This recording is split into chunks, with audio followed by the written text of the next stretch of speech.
నాన్నగారు అన్నట్టు ఎంత పని చేసావురా మాధవ. ప్రేమించిన అమ్మాయిని పెళ్లి చేసుకుంటానమ్మా అని చెతపోరు పెట్టి చెప్పినా మా దిక్కుమాల పెద్దరికాలందుకు ఒప్పుకోలేదు. ఏమండి, మీరన్నట్టు వాడు విషం తాగి చచ్చిపోలేదండి. మనమే వాడిని చంపుకున్నామండి. మతానికి కట్టుబడి నీ ఇష్టాన్ని కాదన్నారే కానీ నువ్వు ఇంతకు తెగిస్తావు అనుకోలేదమ్మా. దాన్ని ఇంత అన్యాయం చేసి వెళ్ళిపోతావు అనుకోలేదమ్మా, అనుకోలేదు. ఇప్పుడు ఎంత ఏడిస్తే మాత్రం లాభమే ఉంది?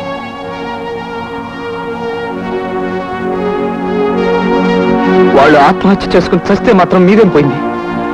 మీ మతాలు ఆచారాలు మాత్రం భద్రంగా ఉన్నాయిగా, అందుకు సంతోషించక బాధపడతారు ఎందుకండి?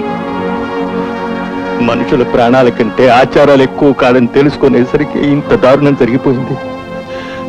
వాళ్ళిద్దరూ ఇంతకు తెగిస్తారని తెలుసుంటే వాళ్ళ పెళ్ళే జరిపించుండేవాళ్ళు. మీరు పెంచుకున్నది మతాభిమానాన్ని కాదురా, మూర్ఖత్వాన్ని.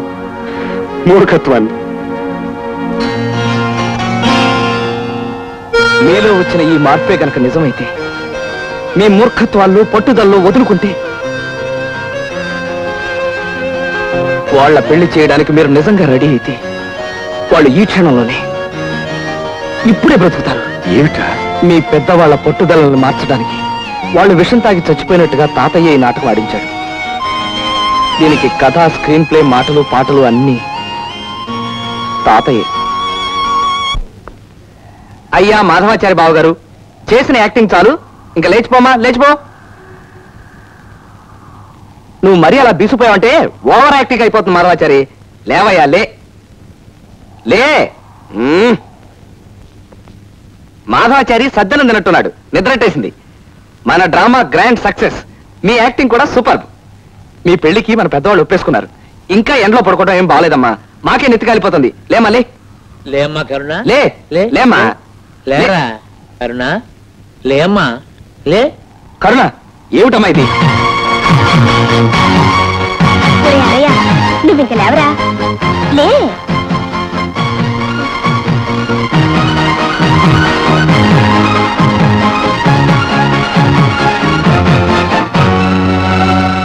కమాలైన నాన్నగారికి మీ బుద్ధావతారం కడసారిగా వ్రాసే ఉత్తరం. పెద్దలుగా మీరు మా పెళ్లి చేయాలంటే మేము చనిపోయినట్టు నటించాలని అనుకున్నాం. కానీ రాత్రి ఏమిటండి ఇది? విషం. విషమా? అవును రుక్మిణి, మన వాడ ఎదురింటి పిల్లని ఏ చాటుమాటుగానో పెళ్లి చేసుకుంటే మన రాధకి పెళ్లి అవుతుందా? మనం మన బంధువుల్లో తలెత్తుకుని తిరగలమా? మన కులంగాని పిల్ల మన నట్టింట్లో కోడలుగా మసులుతూ ఉంటే మన నియమనిష్టలు నీట కలిసిపోవా?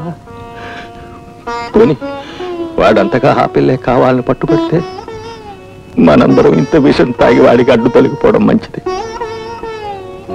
ఒక్కటే మనకి తరుణోపాయం. అటువంటి నిర్ణయం విన్నాక నేను నా తల్లిదండ్రులను చంపుకుని పెళ్లి చేసుకోవాలా అని కరుణని అడిగాను. అక్కర్లేదంటే మనిద్దరం తాగేందుకు ఇంత విషయం కొనుక్కురమ్మంది. ఆమెది నిజంగా అమర ప్రేమ. ఆమె ప్రేమ కోసం చచ్చిపోవడంలో ఆత్మానందం ఉంది. అందుకే చచ్చిపోతున్నాను. మాధవాచార్య, విశాఖపట్నం నుంచి రేపే పెళ్లి వారుస్తున్నారు. ఎల్లుండే నీకు పెళ్లి జరుగుతుంది. మాధవాచార్యం తప్ప ఇంకెవరిని పెళ్లి చేసుకోవటానికి నీకు ఇష్టం లేదని నాకు తెలుసు. రేపు వచ్చే పెళ్లి కొడుకు కనుక నీకు ఇష్టం లేకపోతే ఇప్పుడే చెప్పు. నువ్వేమీ మాట్లాడట్లేదు అంటే నీ అభిప్రాయం ఏమిటో నాకు అర్థమవుతోంది. నువ్వు ఆడపిల్లవి. నిన్ను కట్టి కొట్టి హింస పెట్టి నీకు ఏ పెళ్లి జరిపించను. కాకపోతే నీ ప్రేమ విషయంలో నువ్వెంత మొండిదానివో మత గౌరవాన్ని కాపాడుకోవడంలో నేను అంతే మొండివాణ్ణి. రేపటి వరకే మన ఇద్దరికి గడువు. నీ పెళ్ళు నా చావు ఏదో ఒకటి జరగాలి. తండ్రి నమ్మిన మతాన్ని నేనెందుకు చంపాలనిపించింది? మాధవాచార్య గారిని విషం కొనుక్కురమ్మని పంపాను. ఆయన భయస్థులు. అయినా మేమిద్దరం మరొక లోకంలో కలుసుకుంటామన్న ధైర్యంతో తీసుకొచ్చారు. ఇద్దరం తాగాం. ఆయనకి నన్ను చూస్తే ధైర్యం, నాకు ఆయన్ని చూస్తే ఊపిరి.